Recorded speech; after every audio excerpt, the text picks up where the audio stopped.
E aí, Fera SSA1.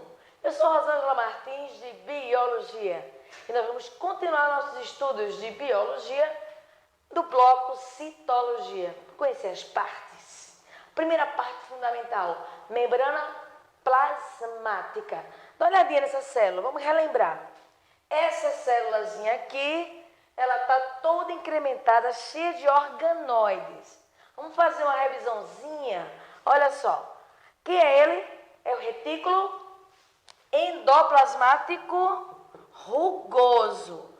É aquele que fica mais próximo da área onde tem o material genético, tá? É bom lembrar disso. Mas pode ter retículo endoplasmático nas áreas mais distantes? Sim, normalmente, mas não obrigatoriamente, retículo liso, tá? Outra coisa, bem próximo dessa área, também posso encontrar Golgi ou até mesmo o retículo endoplasmático liso, tá? Podemos também. Esse aqui é Golgi, lisossomo, principalmente porque está pertinho de Golgi. Mitocôndria, a gente conhece, aquela que produz energia, respiração celular, os seres aeróbicos. E esse aqui? Centríolos. Por que esse desenho tem os centríolos? Para fazer uma menção, para vocês ficarem ligados que centríolos, eles têm as mesmas características desses filamentos, microfilamentos e desses tubinhos, microtúbulos. Ou seja, de onde esse organoide surgiu? Logo de cara, fique sabendo que ele não é membranoso, tá? E ele é constituído de microfilamentos e microtúbulos. Um par de centríolos.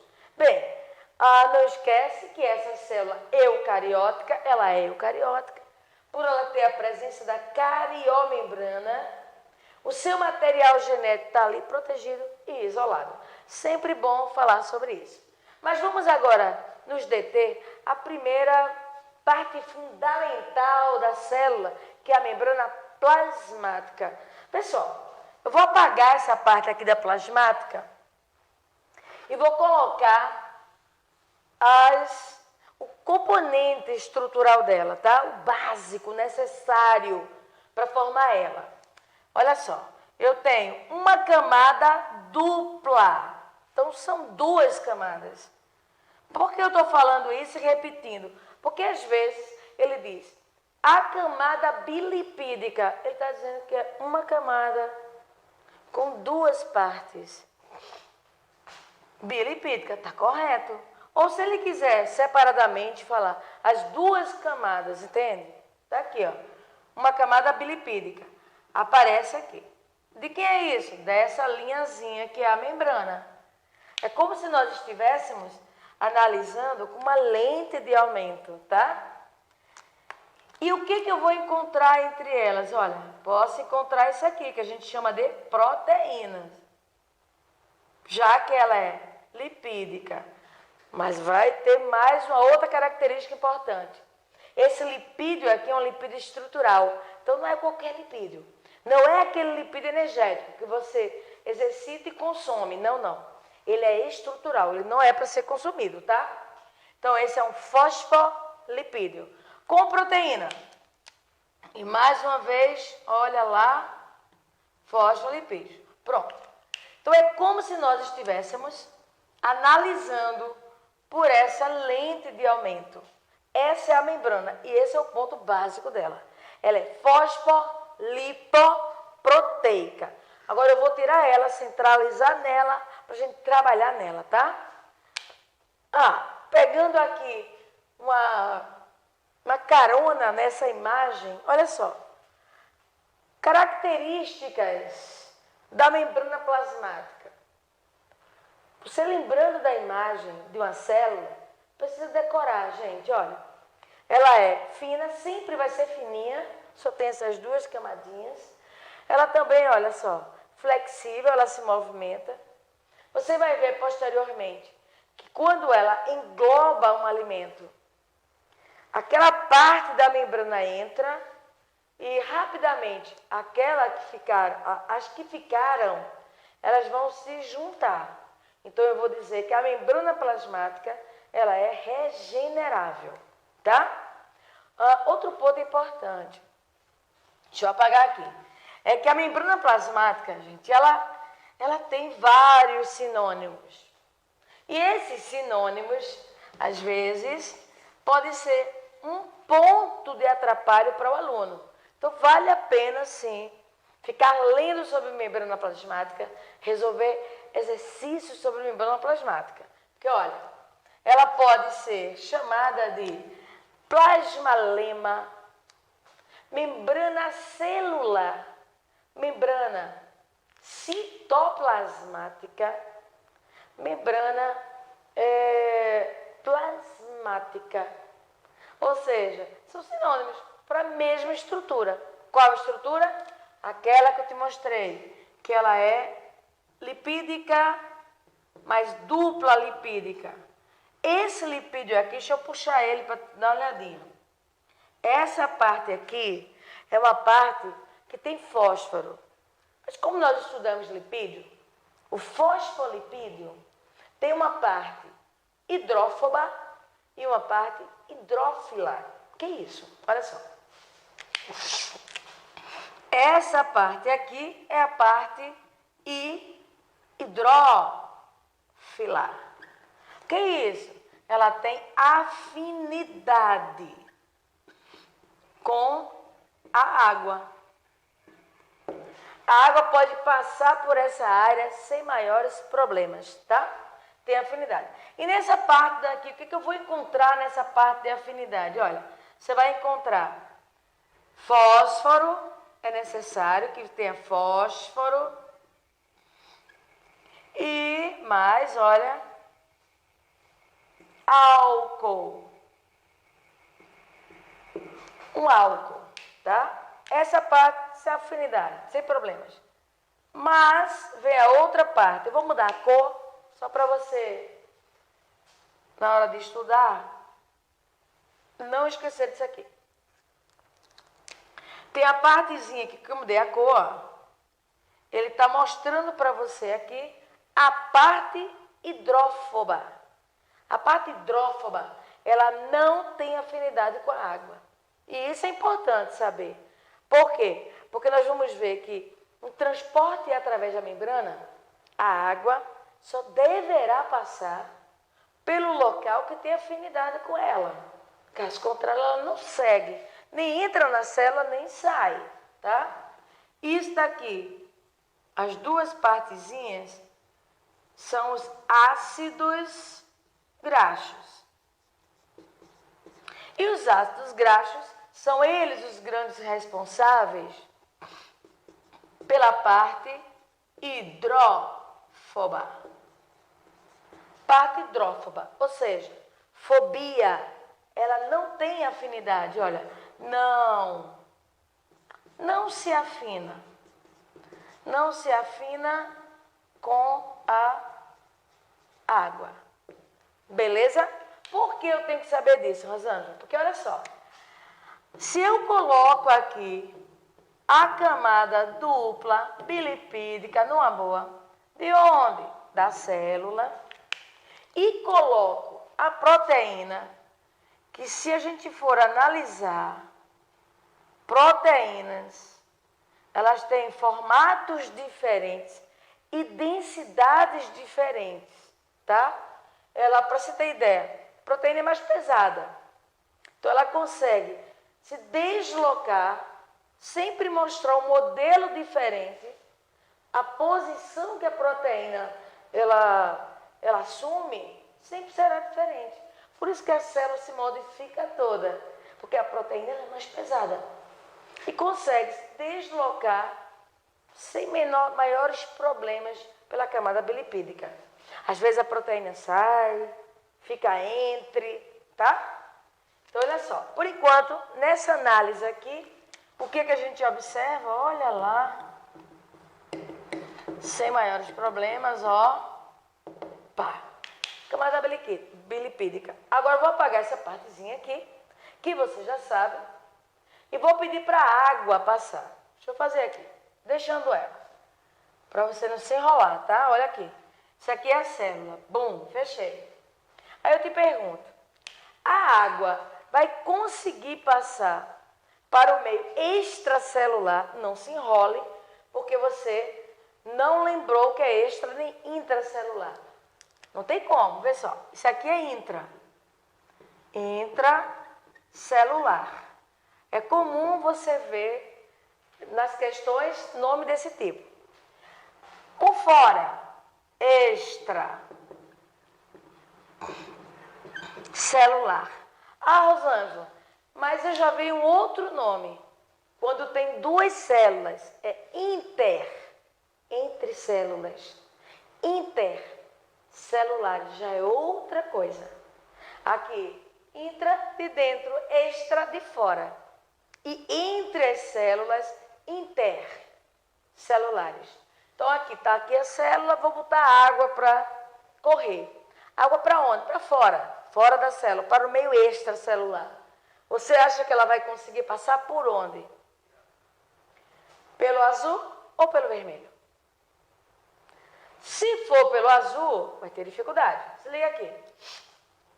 H2O, passando água, passando pelo azul. Deixa eu apagar essa parte. É possível? Não, gente. Por que não? Porque tem a parte hidrófoba. Olha, H2O, se a água tentasse passar por aqui, não conseguiria por essas estruturas aqui, né? Pelos ácidos graxos, pela parte hidrófoba. Opa, tem que concluir o nome, porque senão essa parte inicial são parecidas, né? Hidrófoba. Beleza? Então a água pararia por aqui. Ela tem afinidade com a parte hidrófoba. Então por onde a água sai ou por onde a água entra. Se fosse para entrar, o mesmo problema nós teríamos aqui. Chegaria até aqui e pararia. Beleza? Então eu tenho que ter a água, não tendo dificuldade de passar pela proteína. Por quê? Porque ela é puramente hidrófila. Rola uma afinidade entre elas, sem problema nenhum. Consegue sair e consegue entrar. Agora vamos trabalhar as proteínas. Já falei sobre a parte dos... a camada fosfolipídica, né? Da hidrófoba e hidrófila. E como seriam essas proteínas? Sempre desse jeito, e quem são elas? Essa daqui é um típico exemplar de uma proteína canal.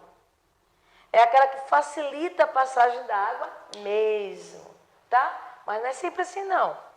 Vai existir outro tipo de proteína, que também é muito clássica, lá para as enzimas também, que é a proteína carregadora. Olha só, colocando aqui, tal, vou colocar mais para lá, para a gente falar mais algumas coisas referentes à presença da morfologia dela. Veja, isso aí é o que é básico, necessário, tá? E eu vou colocar aqui agora uma proteína, só que chamada de proteína carregadora. Ela tem o formato do seu substrato, beleza? Ou seja, um encaixe que tem que ser perfeito para ela exercer o papel dela, a função dela. Transportar, juntar substratos, moléculas simples ou complexas, enfim. Beleza, então tá lá. Outro tipo de proteína. Quais são as que eu mostrei aqui? Essa daqui é a proteína canal, a água passa por lá, a água solvente. O solvente passa sem maiores problemas. Já olhando para essa daqui é uma proteína carregadora. Carregadora, tá? Se eu for trabalhar transporte através da membrana, esse aí é um bom exemplo de uma permease. Uma proteína que vai facilitar a passagem de substratos de um meio para o outro, tá? A gente vai ver isso em transporte, chamado de difusão facilitada. Então, olha que ponto legal. Tá vendo aqui as proteínas e elas? Agora eu vou modificar as proteínas. Aqui vocês estão observando, elas estão nesse momento, isso não quer dizer que sempre, elas estão executando aqui um papel de proteínas integrais. Ou seja, são proteínas que encontram-se entre a dupla camada de lipídio. Rosângela, tem outro nome? Tem. Ao invés de integral, você pode ver esse daqui, ó. Intrínseca. É aquele que está entre, tá? Lembra que eu falei que a proteína tem densidade diferente? Então, olha para aqui. Eu vou botar essa proteína agora aqui. Ela começou olha, ela extravasou e foi lá para fora. Vou botar ela aqui assim. Pronto. Observe que ela não encontra-se entre. Ela não está entre. Ela está ali, ó, externamente. Ela é considerada agora proteína extrínseca ou periférica. Por quê? Porque ela está fora. Não está entre a camada bilipídica, tá? Isso é possível? Claro, sem problemas. Isso não vai atrapalhar a função da proteína, tá? Então, essa vai ser proteína extrínseca. Extrínseca. Ou simplesmente periférica. Tem lógica, não tem? Só para que você entenda que isso pode acontecer, beleza? Então, dá uma olhadinha aqui, outro ponto. Eu vou aproveitar essa imagem e vou te mostrar o seguinte. Existem outras substâncias orgânicas que podem se aproveitar pela característica também de afinidade de ficarem aderidas a essa composição básica da proteína. Se ele te pergunta na prova, a membrana plasmática ela é formada de quê? Lipídios do tipo fosfolipídio, que é estrutural, com proteínas. Se ele quiser especificar o tipo de proteína, proteínas do tipo canal, carregadora, tá? Intrínsecas, extrínsecas, enfim. Isso é composição. Mas, sabendo disto, também pode acontecer, dá uma olhadinha aqui, pode acontecer dele perguntar para você se algum outro composto orgânico pode aparecer nesta membrana plasmática que nós estamos vendo. Vamos lá de novo. Será que um outro composto orgânico pode aparecer? Que não? Fosfolipídio e proteínas? Sim. Mas aí entenda, ele vem como algo a mais. Não está na composição básica da membrana, tá? Algo a mais de quem é ele. Tá aqui, ó. Tanto pode aparecer sobre, veja que é externamente da célula. Isso aqui é a sua célula. O meio externo, eu posso ter aqui, olha, carboidrato. Carboidrato. Pode aderir a fosfolipídio ou proteína. Não é um carboidrato, mas não é puramente glicose, mas é um carboidrato. Sendo carboidrato, ele tem um aspecto pegajoso e tem uma afinidade com a água, ou seja, tanto eu posso ter carboidrato aderido, como eu posso perder esse carboidrato e voltar a ter. Mas são todas as células que têm carboidrato aderidos? Não, são algumas células, tá? Células que, principalmente células para identificação de algum outro tipo de célula. E quem é esse carboidrato? O que é que ele está fazendo ali? Olha, se é carboidrato, eu vou dizer que ele é glico, mas esse glico está sobre o lipídio. Então, ele é um glicolipídio. Ah, mas ele está sobre a proteína. Ah, então é uma glicoproteína. Glicolipídio e glicoproteína, esses dois componentes, esses dois aí, olha, eles estão agora sendo os principais componentes para formar o glicocálix. Então, mais uma vez, de que é formado o glicocálix? O glicocálix é formado da junção da glicoproteína e do glicolipídio. Onde é que eu encontro o glicocálix? Na camada no meio externo da membrana plasmática. Ele é considerado um componente fundamental da membrana? Não. Ele é algo a mais, que pode estar presente ou não em uma célula, tá? Todas as células têm glicocálix? Não. Para que serve o glicocálix? Serve para, é uma malha, na verdade é uma malha de retenção, serve para reter. Então partículas que estão fora, quando toca no glicocálix, por ele ser pegajoso, fica presa ali. E se interessar para a célula, o que é que ela faz? Ela engloba. E se não interessa, o próprio glicocálix, ele se despreende. Mas não vai ter mais? Vai, porque são células específicas, tá?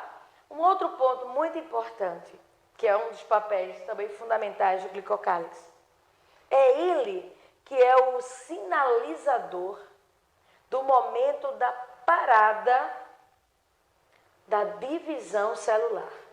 É interessante, veja. Você levou um corte, perdeu várias células. Não vai entrar no processo de cicatrização, reparação tecidual? Não vai entrar em mitoses? Então, na hora que está entrando em mitose, está se dividindo, multiplicando as células ali para fechar, tem que parar. Então, chega um momento que ela toca na outra, a afinidade entre os glicocálix vai sinalizar o momento de parar. E aí cessa a mitose. Incrível, né? Agora tem um ponto negativo aí, galera. Sabe qual é?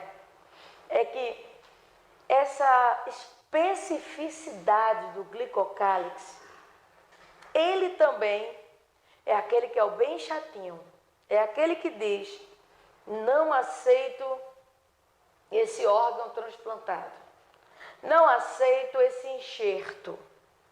É ele que, ele que dá o refinamento de se vai ou não juntar um tecido ao outro.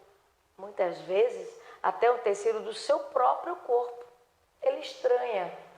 E ele vai mostrando aquilo que a gente chama de rejeição. É o glicocálix, que é o grande responsável por isso. Não esquece, ele está presente, pode não estar, ele repõe, só aparece em algumas células e tem uma função incrível, mas não é o componente fundamental, básico aqui dessa membrana plasmática.